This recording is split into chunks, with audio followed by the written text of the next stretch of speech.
Assalamualaikum teman-teman, kembali lagi di channel Kita Pintarnet. Mimin doakan semoga kalian sehat dan bahagia selalu ya. Kali ini kita akan membahas tentang fluida statis. Sebelum kita lanjut, teman-teman support channel kami dengan klik tombol subscribe dan nyalakan lonceng notifikasinya supaya teman-teman tidak ketinggalan video terbaru dari kami. Tanpa berlama-lama, mari kita lanjut ke materinya.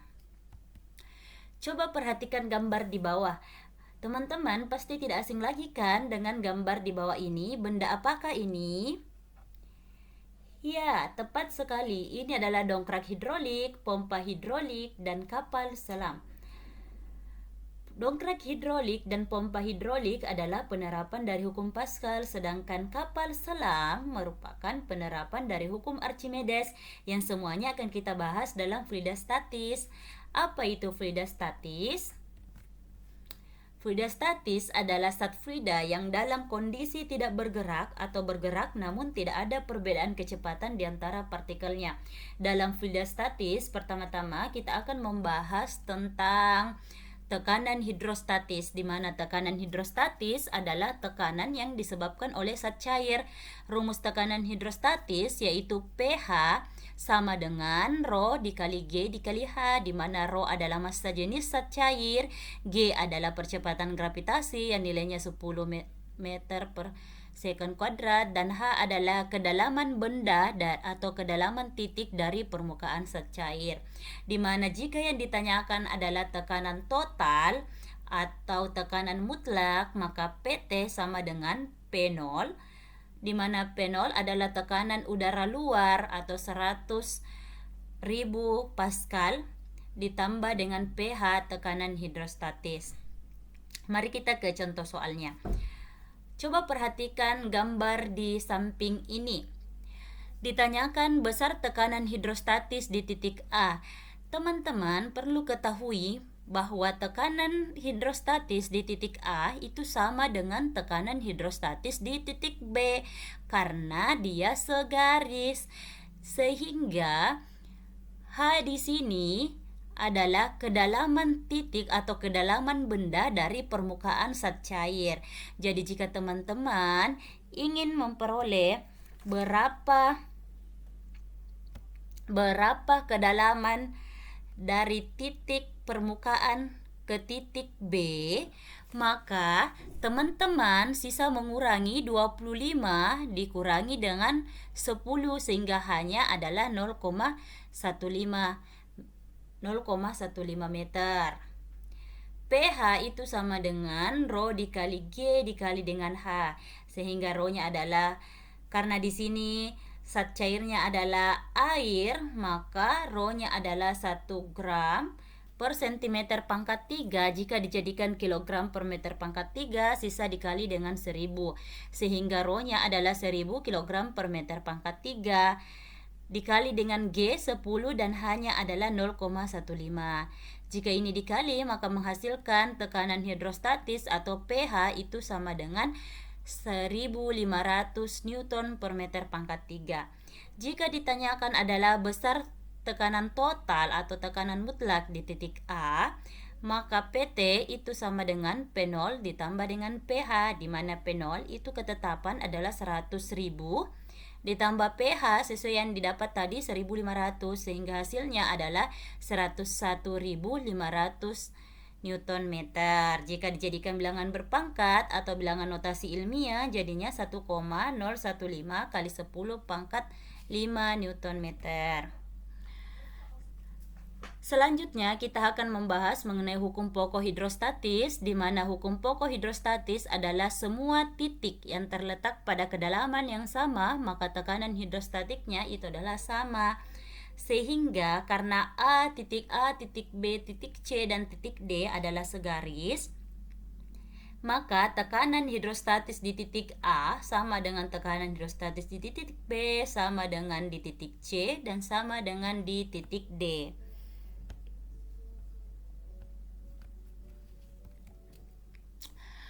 Hukum pokok hidrostatis di contohnya ini adalah pipa U.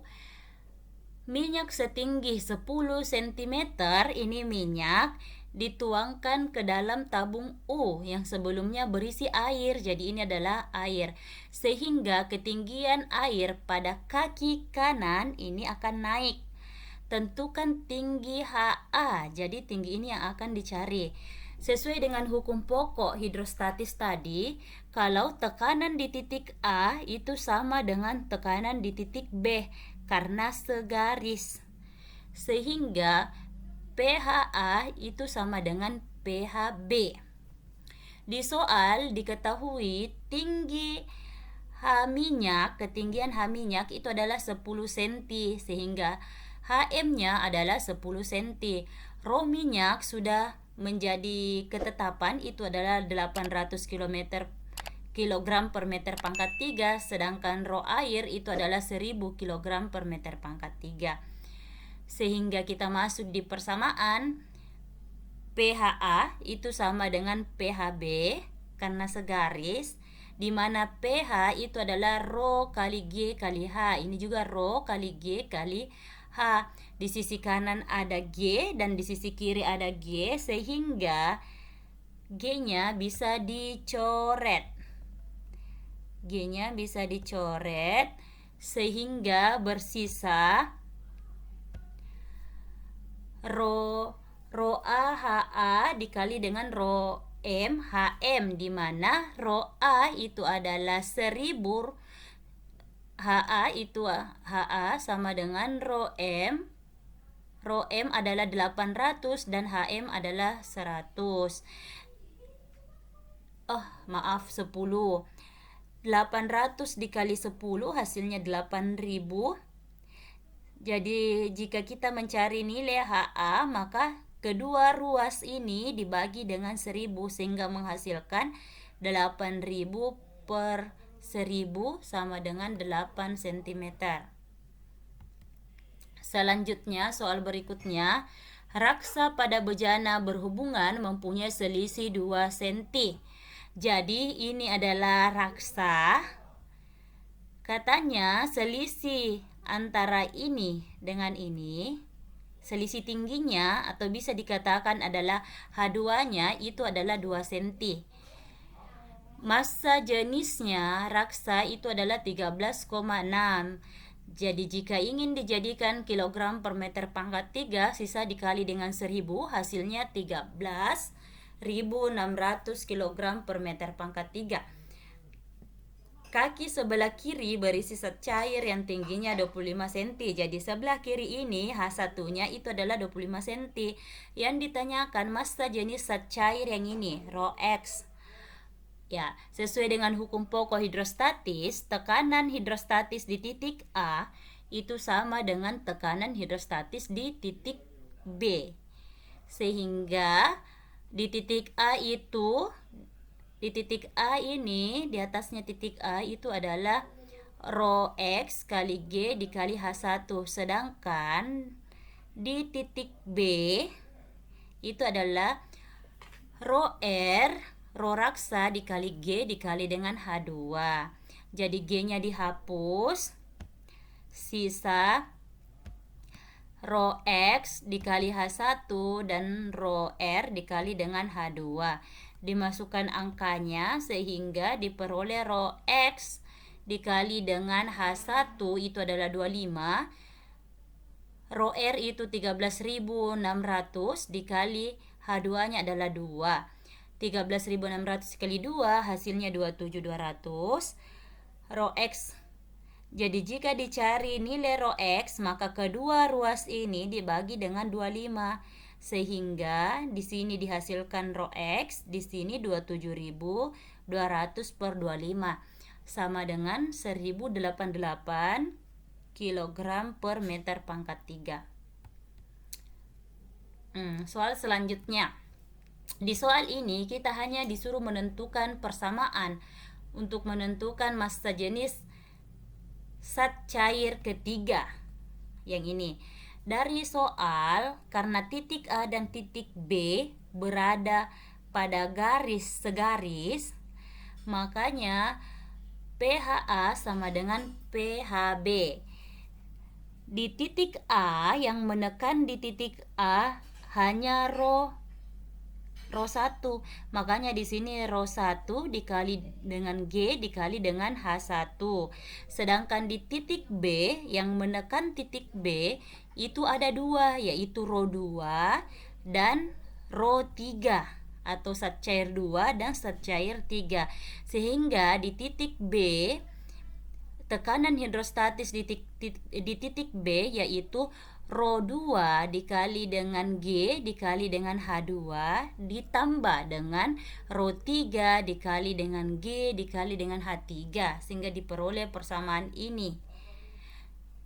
Oke, karena yang dicari adalah massa jenis zat cair ketiga sehingga rho 2 H2 itu harus pindah ke sebelah kiri karena ini plus pindah menjadi minus sehingga diperoleh rho 1 H1 dikurang rho 2 H2.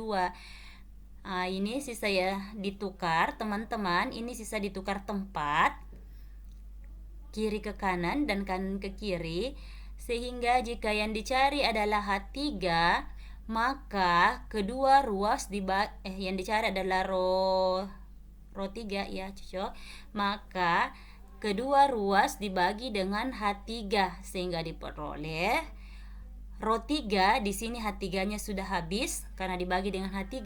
Sebelah ini dibagi juga dengan H3. Jadi menghasilkan rho 1 H1 dikurang rho 2 H2 terus dibagi dengan H3. Oke, selanjutnya kita akan membahas mengenai hukum Pascal, di mana hukum Pascal adalah tekanan yang diberikan pada zat cair akan diteruskan di ruangan tertutup dengan besar yang sama ke segala arah sehingga rumus hukum Pascal yaitu F1 per A1 sama dengan F2 per A2. Jika di soal diketahui jari-jari maka F1 per R1 kuadrat itu sama dengan F2 per R2 kuadrat. Begitupun jika di soal yang diketahui adalah diameter, maka F1 per D1 kuadrat itu sama dengan F2 per D2 kuadrat. Kita ke contoh soal. Sebuah benda seberat 16.000 ditempatkan pada penampang A2. Jadi diketahui F2-nya. F2 itu adalah gaya pada penampang besar. Maka yang diketahui F2-nya adalah 16.000. A2-nya adalah 4.000 cm pangkat 2 ya. Di sini A2-nya satunya diketahui 50 cm pangkat 2. Yang ditanyakan adalah agar benda terangkat diperlukan gaya sebesar. Jadi yang ditanyakan adalah F1. Kita gunakan persamaan pertama yaitu F1 per A1 sama dengan F2 per A2. Jadi karena yang ditanyakan adalah F1, agar nilai A1 hilang, maka kedua ruas dikali dengan A1. Jadinya di sini ada A1, di sini juga ada A1. Sehingga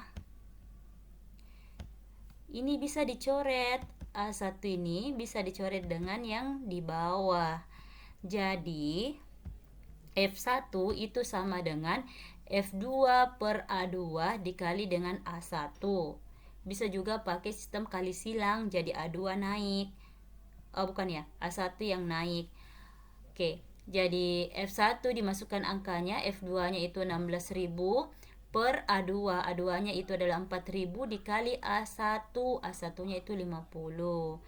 Jadi bisa dicoret nolnya 3. Ini bisa dicoret. Ini bisa dicoret. Jadi 16 dibagi dengan 4. 16 dibagi dengan 4 hasilnya 4. 4 dikali 50 itu adalah 200 Newton. Oke, soal selanjutnya, sebuah pompa hidrolik dengan diameter. Diketahui diameter, maka D, karena di sini penghisap kecil, maka D1 sama dengan 10 cm dan penghisap besar 50 cm, artinya D2-nya 50 cm. Jika pada penghisap kecil, karena penghisap kecil maka 1. Karena dikerjakan gaya maka F1 sama dengan 300 Newton. Penghisap besar mampu mengangkat beban, jadi yang ditanyakan adalah F2. Karena diameter maka kita gunakan persamaan yang ketiga tadi, yaitu F2 per D2 kuadrat itu sama dengan F1 per D1 kuadrat. Karena yang dicari F2, maka D2 ini dikali silang ke sini. Makanya F1, jadi D2 ini naik ke atas. Jadi F1 dikali dengan D2 kuadrat per D1 kuadrat. Jadi F2 karena ini sama-sama kuadrat, jadi kuadratnya bisa digabung di luar ini. Sehingga F1-nya adalah 300, D2-nya 50 per D1-nya 10. 50 per 10, 5 pangkat 2, 25. Jadi 25 dikali dengan 300, itu hasilnya adalah 7.500. Ya, oke. Selanjutnya kita ke materi tentang Archimedes, di mana hukum Archimedes yaitu sebuah benda tercelup ke dalam fluida mengalir gaya apung yang besarnya sama dengan berat fluida yang dipindahkan. Di mana besar gaya apung itu sama dengan gaya Archimedes FA. FA rumusnya itu adalah rho F dikali dengan G dikali dengan VB. Rho F itu massa jenis fluida, G gravitasi, dan VB adalah volume benda. Bisa juga menggunakan FA itu sama dengan WU dikurang dengan WA, di mana WU itu adalah berat benda di udara, sedangkan WA itu adalah berat benda dalam zat cair. Sepotong mata uang logam jika dicelupkan dalam fluida A, rho A-nya 0,8 mengalami gaya ke atas sebesar FA, dan jika dicelupkan dalam fluida B dengan rho B 0,7 mengalami gaya ke atas sebesar FB. Perbandingan FA per FB adalah, jadi FA per FB karena rumus F yaitu rho F kali G dikali VB.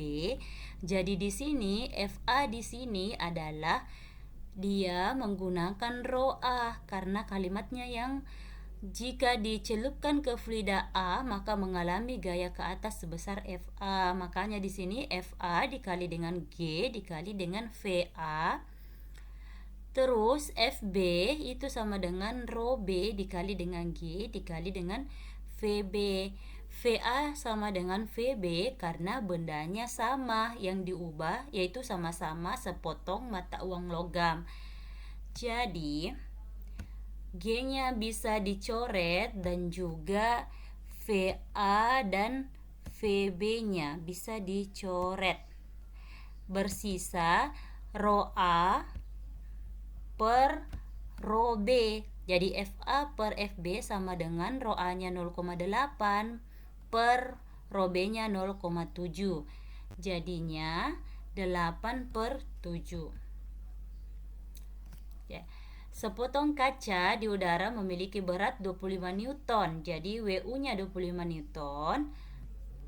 Dan massa jenis yaitu rho B-nya itu adalah 2,5 kali 10 pangkat 3.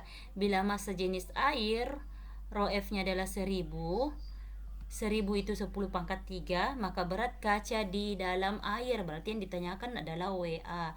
Untuk memperoleh massa benda, kita bisa menggunakan persamaan WU sama dengan MB dikali dengan G, di mana WU-nya adalah 25, G adalah 10, sehingga jika dicari MB-nya itu adalah 25 per 10, 2,5. Rho B karena yang akan dicari adalah WA dan FA tidak diketahui, maka kita akan mencari FA terlebih dahulu. Tetapi karena di soal tidak ada VB, maka terlebih dahulu kita mencari nilai VB dengan menggunakan rumus massa jenis, di mana rho sama dengan M per V. Jadi jika dicari adalah VB, maka rumusnya adalah MB per rho B. Sisa dimasukkan angkanya, MB 2,5 per rho B-nya 2,5 kali 10 pangkat 3, sehingga sama dengan 1 per 10 pangkat 3 atau 10 pangkat minus 3. Jadi FA itu sama dengan rho fluida atau rho air itu adalah 1000, 10 pangkat 3 dikali G, 10 dikali VB-nya adalah 10 pangkat minus 3. Karena perkalian, maka pangkatnya ditambah. 3 ditambah 1 ditambah minus 3 hasilnya adalah plus 1. Jadi di sini 10 pangkat 1 atau sama dengan 10. Jadi kita menggunakan rumus pertama tadi, WA sama dengan WU dikurang dengan WA. Jadi jika dicari WA-nya pindah ke sebelah kiri, jadinya plus, dan FA-nya pindah ke sebelah kanan, jadinya minus. Jadi WA sama dengan WU dikurang dengan FA, WU-nya 25, dikurang FA-nya adalah 10, sehingga diperoleh 15 Newton. Pada kasus benda yang terapung, kita bisa menggunakan persamaan rho Frida dikali dengan VC atau volume benda yang tercelup, itu sama dengan rho benda dikali dengan V benda. Teman-teman bisa lihat soal berikut. Sebuah benda terapung di atas permukaan air yang berlapiskan minyak dengan 50% volume benda berada di dalam air. Jadi rho air itu sudah menjadi ketetapan atau sudah diketahui, itu adalah 1 gram per centimeter pangkat 3. Di soal disebutkan bahwa 50% volume benda berada di dalam air, sehingga volume yang tercelup di air itu adalah 50% dari volume benda. 50% itu adalah 50/100, sehingga diperoleh 0,5. Soal selanjutnya, 40% di dalam minyak. Rho minyak itu adalah 0,8 gram per centimeter pangkat 3. Bisa juga menggunakan 800 kg per meter pangkat 3. Tapi karena di soal disebutkan menggunakan satuan gram per centimeter pangkat 3, jadi kita gunakan juga rho air itu adalah gram per centimeter pangkat 3. 40% di dalam minyak, sehingga volume benda yang tercelup di dalam minyak, VCM-nya itu adalah 40% dari volume benda, jadi 40% VB. 40% itu 40/100, jadinya 0,4 VB. Yang ditanyakan adalah massa jenis benda, rho benda. Sesuai dengan persamaan yang di sini, artinya di sebelah kiri itu adalah zat cair, di sebelah kanan itu adalah bendanya. Karena di soal ada 2 zat cair, yaitu air dan juga minyak, makanya di sini ditambah rho air dikali volume yang tercelup di air ditambah rho minyak dikali volume yang tercelup di minyak. Jadi kalau di soal terdapat 3 zat cair, maka di sini ditambah lagi. Oke, kita lanjut teman-teman. Jadi rho A-nya itu adalah 1, VCA-nya 0,5 VB, rho B-nya di 0,8 dikali VCB-nya 0,4 VB. Jadi ini dikali menghasilkan 0,5 VB ditambah 0,8 dikali 0,4 menghasilkan 0,32 VB. Jika ini ditambah 0,5 ditambah 0,32 menghasilkan 0,82 VB, sehingga ruas kanan dan ruas kiri masing-masing dibagi dengan VB. Jadi ini dicoret. Jadi VB itu sama dengan 0,82 gram per centimeter pangkat 3. Soal berikut, hukum Archimedes. Bila sebuah benda dicelupkan ke dalam air, maka di sini kita gunakan rho air 1 gram per centimeter pangkat 3.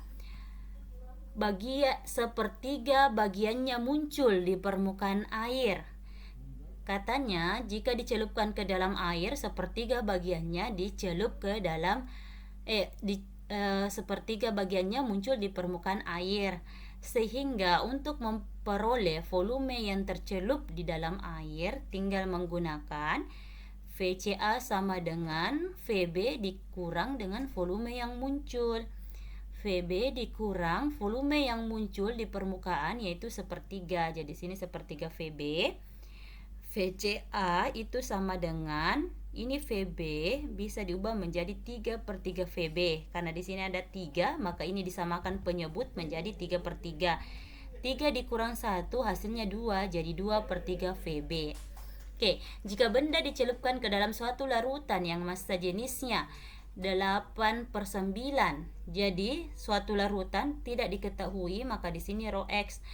Maka bagian yang muncul di permukaan larutan adalah, karena di soal ada dua keadaan. Keadaan pertama, benda tersebut dicelupkan ke dalam air.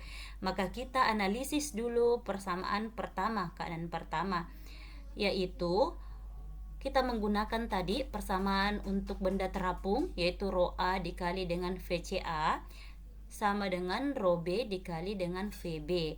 Rho A-nya adalah 1, VCA-nya itu adalah 2/3 VB. Sehingga rho B dikali dengan VB itu sama dengan 2/3 VB. Untuk keadaan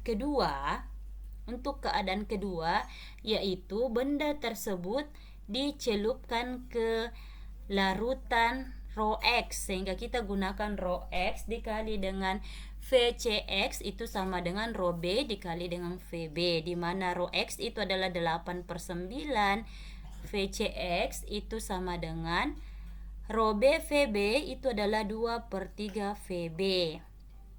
Sehingga ini dikali silang, 3 dikali dengan 8, 3 dikali dengan 8 VCX, dan ini juga dikali silang, yaitu 9 dikali 2 VB, sehingga diperoleh 24 VCX sama dengan 18 VB.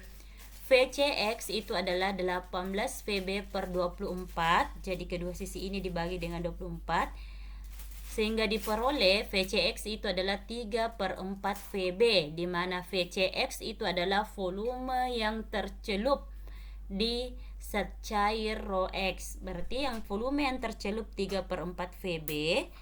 Untuk mengetahui volume benda yang muncul, itu dikurangi VB dikurangi dengan volume yang tercelup, sehingga VB dikurang 3/4 VB. Karena ini penyebutnya 4, jadi di sini 4/4. 4 dikurang 3 menghasilkan 1/4 VB. Oke, bagaimana teman-teman? Semoga kalian paham ya dengan penjelasan kami. Jika ada yang kurang dimengerti, kalian bisa tanyakan di kolom komentar. Sekian, thank you.